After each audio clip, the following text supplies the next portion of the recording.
Hey everyone, congratulations, you've been invited to an interview. Make sure you come the right way and with the right things for the interview, so it'll most likely go more successful than perhaps other people interviewing for the same position. A lot of times a company will invite multiple applicants in for an interview on the same day. They might have, let's say, 4 interviews around between 5 and 7 or something like that, but only actually 2 positions. Normally, what they'll have to do is eliminate 2 candidates, hire 2, and then they'll have the other candidates kind of on standby for the next 90 days or so, or possibly be invited to a different position within the company. Okay, enough of that horsecock. Let's go ahead and talk about what you need to successfully be prepared for your interview. First of all, go ahead, even though it's just the interview, bring things that you might need for orientation in case you're immediately offered a position that might lead to an on-the-spot orientation. In this case, go ahead and bring in your wallet, carry with you in your wallet your social security card, and your driver's license. Congratulations, we'd like to hire you. Okay, that's step number 1. Make sure you have those things right there in your pocket when you're giving your interview. Also, go ahead and bring a folder with a scratch sheet of paper so you can write down when you may be invited back for your orientation or a next step 2 interview, something like that, or maybe your first day of work. You need to write these things down. If it looks that you are prepared to write this information down and stick to it on your own without asking for a piece of paper or asking for an ink pen, it looks better for you. So bring a scratch sheet of paper and an ink pen, and also keep that in a folder. In that same folder, go ahead and bring these next 3 items. A lot of times people don't really think to bring these 3 items with them to an interview / potential orientation. Bring in that folder, along with your scratch sheet of paper, bring a resume or application information. If you're not sure what to put on your application information sheet / resume, it's super easy. From now on, start a text document on your computer, and as you're filling out apps online, anything it asks you, just go ahead and answer that question and then create a category on your application information page and create a single document that can be fully equipped to answer all your application questions from here on out. And you might come across brand new questions like, where was your last address prior to the one you're at now? Start a new category on your resume that simply states that.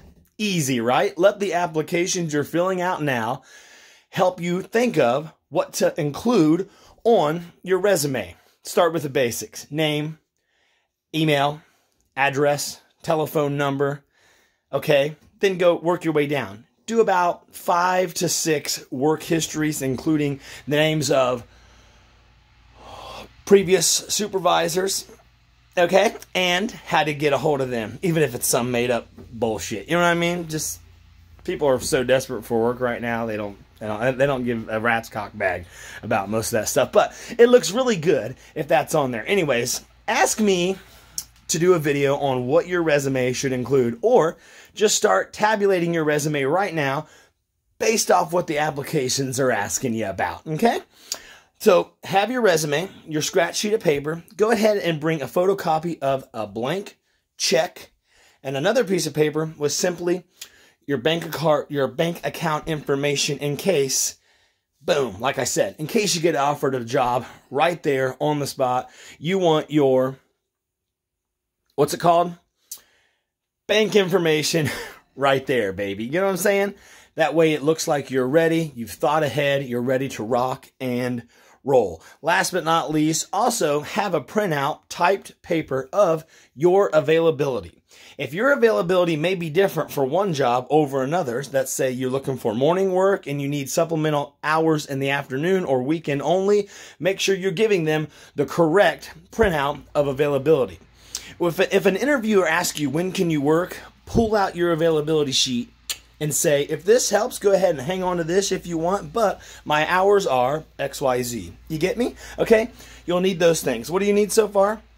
Your wallet, keep in there, or your purse, whatever it is, your driver's license, social security card in case it comes up. Like I said, this is, if you're really good or they're really ready for you, you're going to get a little orientation or at least invited back for an orientation probably right there on the spot. And that's a good interview, right? So bring those things in your wallet or purse. Also, bring your folder, scratch sheet of paper, resume / application information, whatever, bank account info, and your printed out availability. It's like a cheat sheet they take back to the office, and the interviewer might have to go talk to their manager and say, this person is prepared because I didn't really have to write much because I got the information right here. He brought it with him. She brought it with her.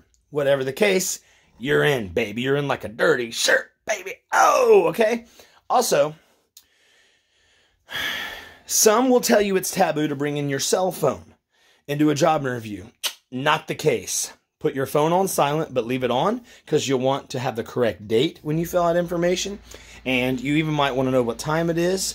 So you can say, yeah, I'll meet you back here in an hour. We'll start the tax info paperwork, whatever the case may be.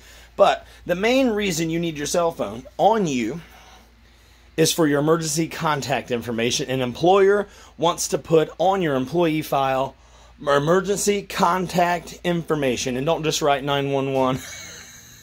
That's normally what I do. But what they want is a friend or foe that they can call in case you die. You got me? Okay, so now you know what to bring. Let's talk about how you want to dress.